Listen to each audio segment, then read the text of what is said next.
आनंदम। दोस्तों, अक्सर हम अपनी लाइफ में आई छोटी बड़ी प्रॉब्लम से घबरा जाते हैं और तब हमें कोई रास्ता नहीं सूझता। हमें लगता है कि हमारी लाइफ में प्रॉब्लम्स के सिवा और कुछ भी नहीं है।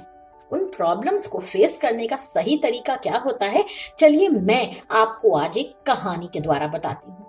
एक बार एक शेफ था जो अपने काम में बहुत एफिशिएंट था।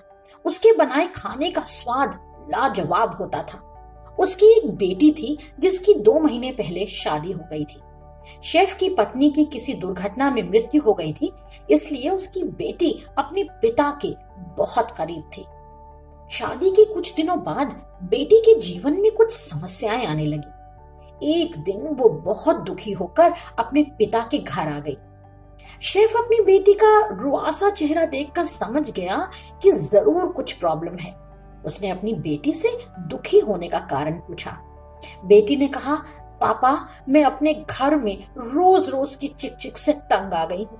कभी मेरे पति को मेरा बनाया खाना नहीं अच्छा लगता, तो कभी उनकी माँ को मेरी साफ सफाई पसंद नहीं आती, तो कभी मुझे उनकी कोई बात नहीं अच्छी लगती। समझ में नहीं आता है मैं क्या करूं, मैं तो बस अब तंग आ गई। शेफ ने उसकी पूरी बात सुनी, लेकिन कुछ भी उत्तर नहीं दिया। शेफ उसे किचन में ले गया। उसने 3 अलग अलग पतीलों में पानी भरा। एक में उसने आलू डाला, दूसरे में अंडा और तीसरे में कॉफी बीन्स। फिर गैस का बर्नर ऑन करके उन्हें उबलने के लिए रख दिया। लड़की चुपचाप ये सब देख रही थी। उसको समझ में नहीं आ रहा था कि ये सब क्या हो रहा है। लगभग 20 मिनट बाद शेफ ने गैस बर्नर को बंद कर दिया और फिर आलू निकालकर एक कटोरी में रख दिया। अंडे को एक प्लेट में रखा और कॉफी को एक कप में निकाल दिया। फिर शेफ ने अपनी बेटी से पूछा, बताओ तुम्हें क्या दिख रहा है? बेटी ने कहा कि आलू, अंडा और कॉफी। शेफ ने कहा, बिल्कुल सही, लेकिन अब जरा इन्हें छू कर बताओ। लड़की ने पहले आलू को छुआ। शेफ ने पूछा, ये कैसा है? बेटी ने कहा, ये तो सॉफ्ट है। फिर उसने अंडे को छुआ। शेफ ने फिर पूछा, ये कैसा है?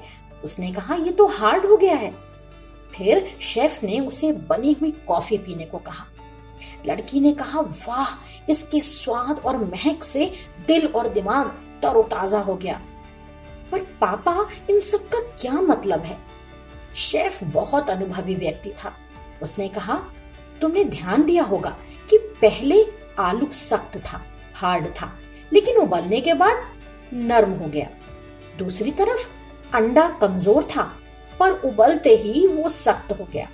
उधर कॉफी बीन्स पानी के साथ इस तरह घुल गई कि उसने पानी के रूप को ही बदल दिया और अपना एक नया स्वाद बना दिया। इन तीनों चीजों को मैंने उबालने के लिए रखा, यानी तीनों एक ही सिचुएशन से गुजरे, लेकिन सबका बिहेवियर और एटीट्यूड अलग अलग था। जिसका रिजल्ट क्या हुआ तुमने अभी देखा। अब तुम ही बताओ, तुम क्या बनना पसंद करोगी, आलू, अंडा या कॉफी बीन्स? लड़की को अपने पिता की बात बहुत अच्छी तरह समझ में आ गई थी।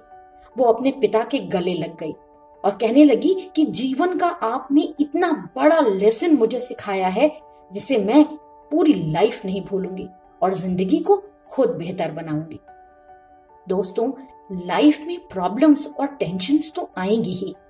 हम इन्हें रोक नहीं सकते, पर इनका असर हम पर क्या होगा, ये इस बात पर डिपेंड करता है कि हम उन प्रॉब्लम्स को फेस कैसे करते हैं। आलू की तरह मुश्किल हालात में कमजोर पड़ के, अंडे की तरह परेशानियों के कारण जीवन के प्रति सख्त रवैया अपनाकर, या फिर कॉफी बीन्स की तरह मुश्किल हालातों का सामना करके उन सिचुएशंस को बदलकर एक नया और पॉजिटिव रूप देकर। दोस्तों, फैसला हमारे हाथ में है। आनंदम।